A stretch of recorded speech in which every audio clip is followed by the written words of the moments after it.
नमस्कार, स्वागत है आप सभी का। मैं हूं आपके साथ कुमार कुणाल धीरज। आप देख रहे हैं हमारी खास पेशकश परिसीमन का सच, और इस बार परिसीमन और उसके संदर्भ में झारखंड की बातें करेंगे। जी हां, राज्य में विधानसभा और लोकसभा की सीटों के डिलिमिटेशन की चर्चा विधानसभा से प्रारंभ होकर सड़क तक पहुंच चुकी है। जेएमएम कांग्रेस गठबंधन केंद्र सरकार में बैठी बीजेपी पर आरोप लगा रही है कि इससे राज्य में आदिवासी सुरक्षित सीटों की संख्या कम हो जाएगी। आदिवासी मतों के लिए बीजेपी की लगातार कोशिशों को जेएमएम कांग्रेस गठबंधन सामाजिक और सांस्कृतिक मुद्दे उठाकर बेअसर करता रहा है। सीएनटी, सरना कोड जैसे मुद्दे पर विरोधी दल बीजेपी को आदिवासियों के खिलाफ बताते रहे हैं। अब डिलिमिटेशन यानी परिसीमन का एक नया विवाद खड़ा हो गया है, जिससे बीजेपी को आदिवासियों का विरोधी बताया जा रहा है। लेकिन इस बार प्रदेश से लेकर केंद्र तक बीजेपी नेतृत्व सक्रिय है। बीजेपी प्रदेश अध्यक्ष बाबूलाल मरांडी ने केंद्रीय नेतृत्व को डिलिमिटेशन पर विरोधियों के दुष्प्रचार की जानकारी दी है। अभी यह प्रक्रिया प्रारंभिक चरण में है। राष्ट्रीय स्वयंसेवक संघ भी इस मुद्दे पर सक्रिय हुआ है। उम्मीद है कि जल्द ही बीजेपी स्थिति स्पष्ट करेगी। बीजेपी नेताओं का मानना है कि डिलिमिटेशन की प्रक्रिया पर अभी कोई निर्णय बनाना उचित नहीं है। उनका मानना है कि अगर डिलिमिटेशन होता है तो राज्य में विधानसभा और लोकसभा के लिए आदिवासी सीटों में कोई बदलाव नहीं होगा। संभव है कि कुछ सीटें बढ़ें, लेकिन केंद्रीय नेतृत्व के निर्देश के बिना अभी कोई बोलने को तैयार नहीं है। वहीं विधानसभा में एसटी, एससी, अल्पसंख्यक और पिछड़ा वर्ग कल्याण विभाग के अनुदान मांग पर जवाब देते हुए विभागीय मंत्री चमरा लिंडा ने 2026 में होने वाले परिसीमन का मामला उठा दिया, जिस पर लंबी बहस हुई। मंत्री चमरा लिंडा ने कहा कि 2002 में केंद्र में बीजेपी की सरकार थी, तब परिसीमन के तहत 6 आदिवासी सीटें घटाने की तैयारी हो चुकी थी। उस वक्त शिबू सोरेन ने पीएम से मिलकर तर्क पेश किया था। उन्होंने कहा था कि आदिवासी जंगल और पहाड़ में रहते हैं, वहाँ जनसंख्या नहीं घटी है। उन्होंने बताया कि सिसई और बिशुनपुर में जनसंख्या नहीं घटी है, जनसंख्या बढ़ रही है शहरों में, वहाँ सीटों की संख्या घटाएं। तब पीएम ने 2008 में अमेंडमेंट कर दिया, इस वजह से झारखंड बच गया। फिर 2026 के बाद परिसीमन आने वाला है, इसको रोकने के लिए विपक्ष का सहयोग ज़रूरी है। परिसीमन का मामला उठते ही नेता प्रतिपक्ष बाबूलाल मरांडी ने कहा कि एनआरसी कराना ज़रूरी है, सरकार को पहल करनी चाहिए। उन्होंने कहा कि 1951 से 2011 के बीच हुए जनगणना के दौरान आखिर आदिवासियों की संख्या क्यों घटी है, दूसरी ओर मुस्लिम समुदाय की संख्या क्यों बढ़ी है। जाहिर है कि आदिवासी की जनसंख्या घटने पर विधानसभा और लोकसभा की सीटों के साथ साथ नौकरियों पर भी दूरगामी प्रभाव पड़ेगा।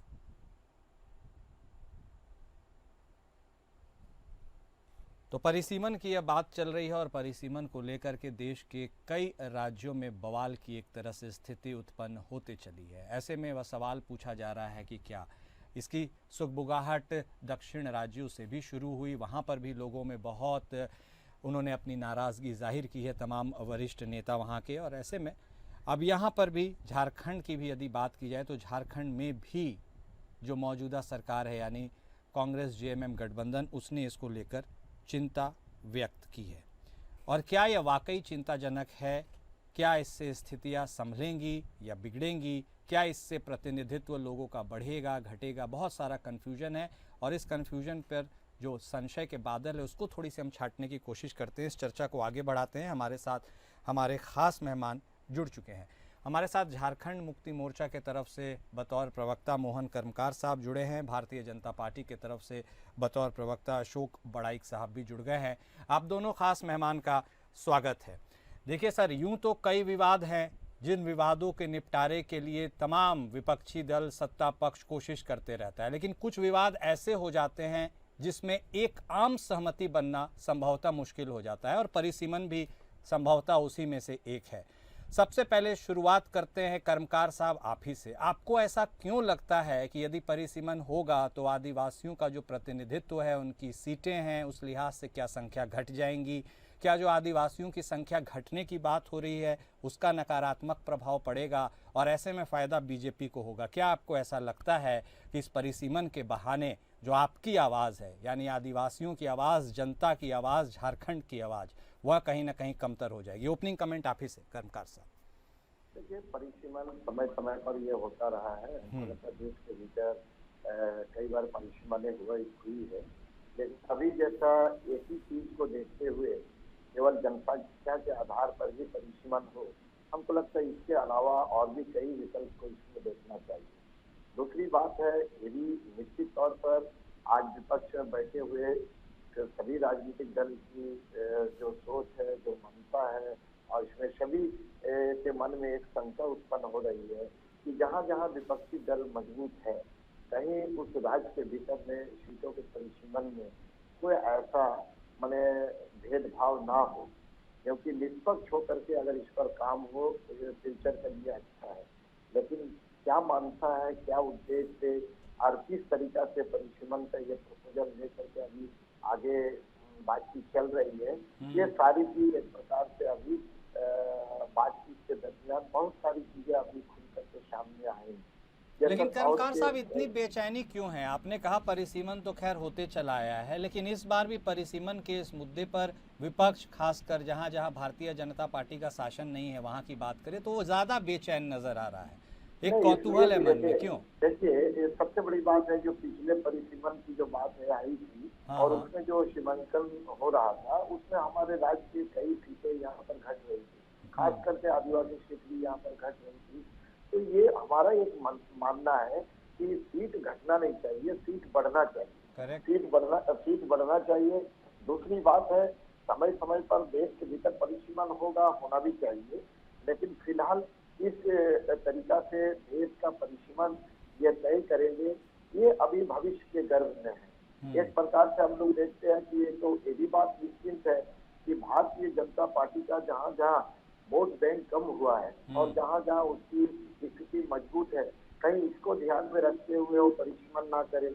जहाँ विपक्षी दलें मजबूत है, वहाँ की सीटों को काट छांट करके कहीं ऐसा ना हो कि अपना वोट बैंक को ध्यान में रखते हुए परिसीमन करे। तो कई तरह की शंकाएं आ रही है इस पर, और इसी तरह से कई पॉपुलेशन की बात हो रही है। जैसा साउथ में पॉपुलेशन कंट्रोल वहाँ के लोग किए हैं, वहाँ के सरकार किए हैं। कई राज्यों में पॉपुलेशन कंट्रोल करने में कई सारी दिक्कतें आई है, और वैसे जितना होना चाहिए उस हिसाब से नहीं हुआ।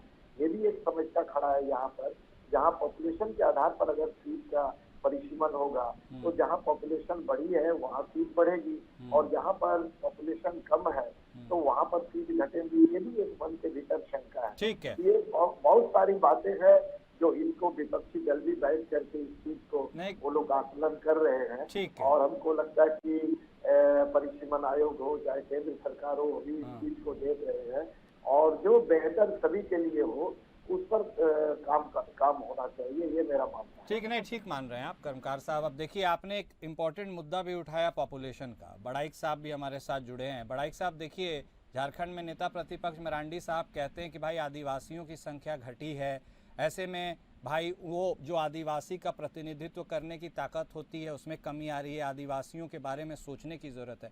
सिंपल सा ये क्वेश्चन है, और जिस ओर इशारा कर्मकार साहब भी कर रहे हैं पॉपुलेशन को लेके, भाई 2011 के बाद जब कभी सेंसस हुआ ही नहीं है, तो ये सारी चीज़ें आप कैसे आकलन कर लेते हैं कि आबादी बढ़ी है या घटी है? और यदि विपक्ष का यह सवाल है तो आप सेंसस करवा ही दीजिए, उससे तो सारी चीज़ें क्लियर हो जाएंगी भाई, किसी को कुछ बोलने के लिए बचेगा ही नहीं। ऐसे में अंधेरे में तीर मारने से क्या फ़ायदा है? सबसे पहला सवाल। और दूसरा, यदि विपक्ष बेचैन है, विपक्ष आशातीत नज़रों से आपको देखता है कि भाई आप उनकी क्वेरीज को एड्रेस कीजिए कम से कम, तो कर देना चाहिए, बातचीत मिलकर बैठ के करनी चाहिए ताकि सबको कॉन्फिडेंस में लिया जा सके, जैसा होता आया है। बड़ाइक साहब, ओपनिंग कमेंट आपसे। देखिए, बहुत अच्छा विषय उठाया कि झारखंड में आबादी गिरी है। इसको मैं इस हिसाब से कह सकूं, हमारे नेता बाबूलाल मरांडी जी भी ने इस विषय को उठाया विधानसभा में। आप देखें कि 1951 में पहला सेंसस हुआ था, उसके बाद 1951 से लेकर 2000 अंतिम सेंसस का जो रिपोर्ट है वो 2011 तक है। आप देखेंगे जहां ट्राइबल 50% का आबादी में इस झारखंड के इलाके में हुआ करते थे, आज 2011 में सेंसस में आज आदिवासी 26% में आके सिमट गई है। तो ये बताने के लिए काफी है कि लगातार आदिवासियों की आबादी में, उनके जनसंख्या में गिरावट हुई है। और ये गिरावट को लेकर ही हमारे नेता ने बार बार इस बात को लेकर बोला कि झारखंड के संथाल परगना में, वैसे तो पूरे झारखंड में आदिवासियों की आबादी गिरी है, लेकिन संथाल परगना में वो चाहे साहेबगंज हो, गोड्डा हो, दुमका हो, देवगढ़ हो, जामताड़ा हो, पाकुड़ हो, ये सभी जगह पे जो संथाल आदिवासी है, जो पहाड़िया ट्राइब्स है, ये कहीं ना कहीं इनकी आबादी में काफी तेजी गति से गिरी है। अब उसके पीछे हमारे नेता बाबूलाल मरांडी जी ने स्पष्ट कहा कि ये जो लगातार आदिवासियों के आबादी 200% के स्पीड से गिर रही है और अल्पसंख्यक समाज की आबादी एकदम बेतहाशा वृद्धि होते जा रही है, तो इसी बात को लेकर हमारे नेता ने कहा कि एक आबादी घट रही है, हिंदू आबादी कांस्टेंट है, लगातार वो नियंत्रण में है, और मुस्लिम आबादी लगातार अचानक 100, 150, 200% में बढ़ोतरी हो जाती है, तो ये कहीं ना कहीं शंका उत्पन्न करती है। और इस शंका पर हम राजनीतिक दल के लोग राजनीतिक चीजों से ऊपर उठकर आदिवासी और आदिवासियत और झारखंडी हित की बात करते हुए इस पर एक ठोस निर्णय लेने की आवश्यकता है कि सिर्फ आदिवासी की आबादी गिर रही है और अल्पसंख्यक की आबादी एकदम तेजी गति से बढ़ रही है। तो हमारे नेता ने स्पष्ट कहा कि जब हम बार बार बात करते हैं कि बांग्लादेशी घुसपैठी संथाल परगना में पिछले कई सालों से, कई दशकों से पैर जमाए बैठे हैं, तो पहले एनआरसी लागू कीजिए ना। पहले ये तो बताए कि झारखंड के कौन है और बाहर के कौन है, ये तो पहले हम लोग तय कर लें। और ये लोग जो बार बार आरोप लगाते हैं कि भारतीय जनता पार्टी के ऊपर में, हम तो आदिवासी हित की बात कर रहे हैं, आदिवासी के हम चिंता की बात कर रहे हैं कि आदिवासी की आबादी गिरेगी तो आने वाले 20-30 सालों में तो आदिवासी शून्य हो जाएगी झारखंड में। तो पहले ये तो सुनिश्चित की जाए कि जो आदिवासी आबादी गिराने वाले लोग कौन है। और हम लोग तो बार बार बात करते हैं कि आदिवासी बहनों के साथ में जिस तरह से बांग्लादेशी घुसपैठी लव जिहाद के माध्यम से उनके साथ विवाह कर रहे हैं, उनके साथ संतानें उत्पन्न कर रहे हैं, उनके संपत्ति पर कब्जा कर रहे हैं, उनके आरक्षित सीट पर चुनाव लड़ाने का काम कर रहे हैं, तो यही बताने के लिए काफी है कि वहां आदिवासी को भाजन का शिकार बनाया जा रहा है और उनके आबादी पर सेंधमारी किया जा रहा है और कहीं ना कहीं घुसपैठी का आबादी वहां बढ़ते जा रहा है। तो हमारे नेता स्पष्ट कह रहे हैं कि परिसीमन लागू होने से पहले एनआरसी लागू कीजिए। देश में एनआरसी लागू है, राज्य को इंप्लीमेंट करना है, तो राज्य सरकार किस बात से भागे भागे फिर रहे हैं, एनआरसी की बात ही नहीं करते हैं। अरे एनआरसी लागू हो जाएगा तो झारखंड के आदिवासी के हित के लिए बहुत बड़ा कदम हो जाएगा ये। ठीक है, लेकिन वोट बैंक के राजनीति ने इनको एनआरसी नहीं लागू करने पर मजबूर कर दिया है। ठीक है, वही तो है कि सबके मन में अपनी शंकाएं हैं, उन शंकाओं का समाधान आ रहे हैं कर्मकार साहब आप ही के पास। निवारण क्या है, कैसे इन तमाम मुद्दों को सुलझाया जाएगा और बगैर उलझते हुए कैसे झारखंड या फिर पूरे देश का विकास सुनिश्चित किया जाए। रुक करेंगे कर्मकार साहब आपका, आप कुछ कहना भी चाह रहे थे, कहिएगा जरूर, जवाब भी दे दीजिएगा बड़ाइक साहब ने जो बातें की हैं। लेकिन यह बात भी बिल्कुल स्पष्ट है, देखिए यदा कदा यह बात उठते रहती है कि भाई यदि इस तरह की अवैध बांग्लादेशी घुसपैठी की बात है, दुबे साहब भी उठाते रहते हैं, बड़ाइक साहब ने भी संथाल परगना का जिक्र कर दिया, आप यह भी बता दीजिएगा कि ये जो दावे ये करते हैं, इन दावों में क्या आखिर उतना दम है, क्या दम है, या फिर सिर्फ एक एजेंडा है? कर्मकार साहब देखिए, अभी हम लोग का परिसीमन पर बातचीत हो रही थी और परिसीमन का मुद्दा को अब कहाँ ले गया, कहाँ घुसपैठी है, कहाँ हिंदू मुस्लिम, कहाँ आदिवासी आ रहे हैं बड़ाइक साहब, हाँ कहाँ पर ये बात को ये ले जाती है। सबसे पहले बात तो है, फिर हम वहीं आएंगे आपके पास, कि जो देश का बॉर्डर है, जो देश का बॉर्डर एरिया है, उसका सुरक्षा की जवाबदेही किसके हाथों में? ये केंद्र सरकार के हाथों में। केंद्र सरकार के आज गृह मंत्री क्या बैठे हुए हैं, देश के प्रधानमंत्री क्या बैठे हुए हैं, वहाँ इनका फोर्स क्या कर रहा है? अगर बांग्लादेशी का घुसपैठी हो रहा है झारखंड में या किसी भी राज्य में, तो ये अभी तक निष्पक्ष बने हुए बैठे हैं, ये कार्रवाई अभी तक क्यों नहीं की? या राज्य सरकार से इन्होंने कब कहाँ सहयोग मांगा, किस जगह पर, कोई लिखित तौर पर कितने घुसपैठी झारखंड में घुसे हैं, क्या इनके पास कोई आंकड़ा है? ये खाली इस तरह की बात कर रहे हैं, राज्य सरकार के पास बातों का आदान प्रदान किए। जब यहाँ आप देखिएगा कि किसी भी राज्य में कोई भी आतंकवादी हो या कोई ऐसा आपका सीबीआई हो, ईडी हो, जब कहीं रेड करना होता है किसी भी राज्य में, कोई भी किसी के यहाँ भी, तो उस समय वो चाहे वहाँ के डीजीपी हो, वहाँ के चीफ सेक्रेटरी हो या वहाँ के सरकार हो, साथ एक तालमेल बैठा करते हैं और ये कार्रवाई को आगे करते हैं। क्या यहाँ बांग्लादेशी अगर घुसा है तो सरकार के पास इन्होंने कोई आंकड़ा उपलब्ध कराया या सरकार से किसी जगह पर कोई सहयोग मांगा? ये तो अपनी फेलवर को ये मैंने छिपाने के लिए ये राज्य सरकार के ऊपर दोषारोपण कर रहे हैं। जहाँ तक एनआरसी की बात है, तो जहाँ जहाँ भारतीय जनता पार्टी की शासन है वहां पर इन्होंने एनआरसी लागू किया होगा। कितने बांग्लादेशी को यहाँ से निकाला है, कितने घुसपैठियों को इन्होंने निकाला है, क्या ये कोई आंकड़ा इसके पास है? अभी तक वहाँ कार्रवाई क्यों नहीं हुआ?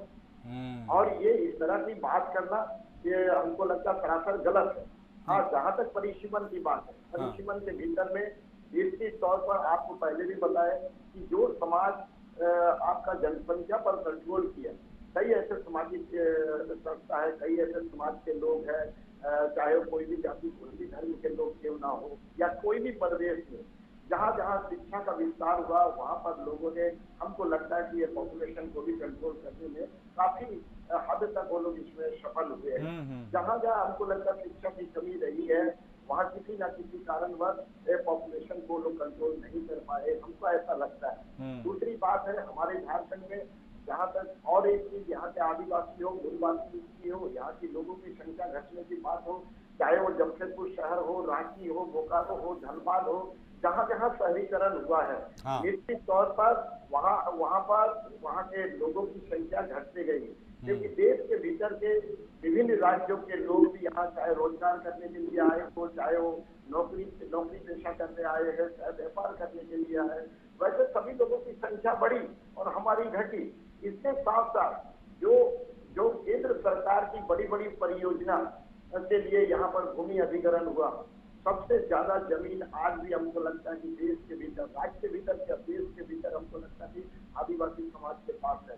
जमीन का मालिक एक्चुअल आदिवासी समाज है। और निश्चित तौर पर वैसे जगह पर परियोजना आया और परियोजना आने के कारण जो विस्थापित हुए उनका पुनर्वास सही तरीका से नहीं हुआ। ये भारतीय जनता पार्टी के प्रवक्ता बैठे हुए हैं। अब जरा मुझसे ये सवाल पूछते हैं, सन 2000 में जब ये राज्य अलग बना, तो सबसे ज्यादा शासन आपने कम से कम किसी न किसी रूप से आप इस राज्य के भीतर में 17-18 साल तक आप यहाँ शासन कर, आप क्यों नहीं उस समय देखे घुसपैठिए का मुद्दा, क्यों नहीं आप देखे यहाँ आदिवासी की संख्या घट रही है, क्यों नहीं देखे कि यहाँ दूसरे की पॉपुलेशन बढ़ रही है, क्यों यहाँ बेरोजगारी बढ़ रही है, क्यों यहाँ, ये सारी चीजों को आपको इतने वर्षों में देखना चाहिए। ठीक है, सही लेकिन आपने नहीं देखा। और हमारी सरकार जनहित को देखते हुए राज्य को किस तरह से विकसित होगा, कैसे सभी लोगों को राज्य के भीतर भागीदारी मिलेगी और कैसे यहाँ सभी को सम्मान मिलेगा,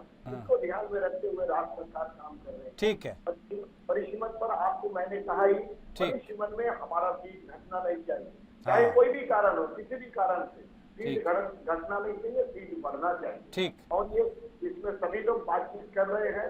आगे जिस तरह का जो भी निर्णय आएगा उसको लेकर के लोग आगे बढ़ेंगे। ठीक है, आगे तो चैप्टर खुला हुआ है। आपने लेकिन बहुत सारी बातें कह दी है कर्मकार साहब और बड़ाइक साहब। अब देखिए, जो बातें कर्मकार साहब ने कही है उसको आप तर्क संगत मांगते हैं, नहीं मानते हैं? क्योंकि बात भी स्वाभाविक सही भी है। बहुत अधिक संख्या में जब से झारखंड का निर्माण हुआ है, ज़्यादातर बार आप सरकार में रहे, उन्होंने बीएसएफ की भी बात उठा दी। भाई बॉर्डर पे तो आपको देखना है सारी चीज़। एक तरह से मैं जो समझ पाया, ये उनका कहने का वो आरोप लगा रहे हैं कि आप क्या पॉलिटिक्स ऑफ कन्वीनियंस करते हैं क्या, अपने हिसाब से चीज़ों को अपने वे के तरफ से चलाने का? क्योंकि जो सारी बातें कही हैं, क्या उनसे आपको ऑब्जेक्शन है या उनके काट में आप क्या बोलना चाहते हैं बड़ाइक साहब? देखिए, बिल्कुल सही कहा इन्होंने कि केंद्र में सबसे ज्यादा राज, देश में सबसे ज्यादा राज कांग्रेस और झारखंड मुक्ति मोर्चा उनके सहयोगी दल के रूप में रही है। देखिए, कोई भी देश की बॉर्डर की जो बातें आती है वो भारत सरकार उसको सुनिश्चित करती है। जब देश में नरेंद्र मोदी जी की सरकार आई 2014 के बाद में, लगातार इस तरह से घुसपैठी को लेकर कानून बनते रहा। उसमें एक कानून है एनआरसी। एनआरसी को हम लोगों ने लागू किया, देश भर में कानून बना हुआ है। जब 2014 के बाद में रघुवर दास जी यहाँ सरकार बने, आप देखेंगे कि पीपुल फ्रंट ऑफ इंडिया जो पाकुड़ में जिसका मुख्यालय हुआ करता था, वो कहीं ना कहीं वो अवैध मदरसा बनाने का काम कर रहा था, आदिवासियों को भाजन का शिकार बनाने का काम कर रहा था। जो जमात है मुजाहिदीन, जो बांग्लादेश का आतंकी संगठन है, उसको लगातार वो साथ देने का काम कर रहा था। उसको हमारी सरकार ने उसको बैन करने का काम किया। ये बिल्कुल सही कहे मोहन कर्मकार जी ने कि जब केंद्र में हमारी सरकार है तो बॉर्डर अब हमारी जिम्मेदारी है। तो हमने कानून बनाया, तो अब उस कानून को इन्होंने पालन क्यों नहीं करते?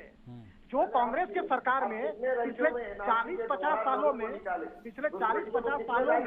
जो बांग्लादेशी घुसपैठी पाकिस्तानी घुसपैठी घुसे वो इनके आपने यहाँ से निकाले कुकर का नतीजा है, जरा उसका आंकड़ा बताइए कुकर आप। का नतीजा है जो इतने बांग्लादेशी घुसपैठी घुसे हुए हैं। जब हमारी सरकार पॉलिसी बना रही है, कानून बना रही पॉलिसी है, नहीं, तो आप कानून NRC को लागू करके इम्प्लीमेंट क्यों नहीं कितने लोगों करते को ये? निकाले, ये बताइए। जब हमारी सरकार कानून बनाई है तो कानून को इम्प्लीमेंट करने में इनको क्या पसीना छूटता है? आप कितने लोगों को निकाले? ऑर्डर हमारी आपके पास जिम्मेवारी क्या मैं स्वीकार आंकड़ा कर रहा हूँ, लेकिन आपकी आपके पास सरकार की क्या जिम्मेवारी आंकड़ा थी कि पिछले 40-50 सालों से जो बॉर्डर खुला हुआ था, जिसमें बांग्लादेशी घुसे हुए थे, उसको बाहर निकालने के लिए हमारी सरकार आपके कुकर्म को हम लोग दुरुस्त करने के लिए कानून बनाया। अपना कुकर्म को छुपाने के लिए ये बोलिए, अपना कुकर्म को छुपाने के लिए बोलिए। मैं आपको दिखा रहा हूँ रिपोर्ट। एनआरसी के द्वारा कितने लोगों को निकाले और कितने लोग बाकी है, ये आंकड़ा बताइए।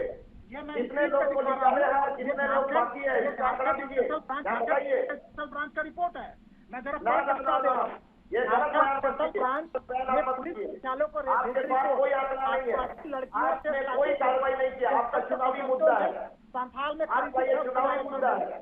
और वो भी एनआरसी से बचने के लिए। खुफिया विभाग ने यह भी रिपोर्ट लिखी है कि एनआरसी से बचने के लिए बांग्लादेशी घुसपैठी आदिवासी लड़कियों के साथ शादी कर रहे हैं और अपना दस्तावेज बना रहे हैं। यह साहेबगंज, पाकुड़ और जामताड़ा में ऐसे घटनाएं हजारों की तादाद में है। अब आप क्या बोलेंगे? अरे ये आपके पुलिस का रिपोर्ट है, ये आप कितने पर कार्रवाई किए, आंकड़ा बताइए।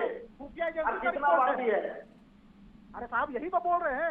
अगर यही एक बात भी पूछते हैं कि कितने पर आप कार्रवाई किए? देखिए मैं आपके हजारों की बात किए, हजार में कितने पर कार्रवाई देखिए किया? मैं आपके समय टीका टिप्पणी नहीं किया, फिर मैं भी नहीं, बोले आप गलत बयानबाजी कीजिएगा तो टिप्पणी नहीं होगा। आप गलत आप हो बयानबाजी गए। नहीं किए। एनआरसी आप आंकड़ा बताइए। करते हैं। परिसीमन का आधार क्या होता है, जरा बता दीजिए मोहन जी। परिसीमन का आधार क्या होता है? आप बताइए। परिसीमन का आधार जनसंख्या होता है और नो खाली जनसंख्या का परिसीमन नहीं होता है। चलिए ठीक है, देखिए यही तो है, आंकड़ों को लेकर के ही तो सारा बहस है। कोई बोलता है कि आंकड़े दिखाते नहीं, कोई बोलता है छिपाते नहीं। नहीं ठीक है, वही बात है ना।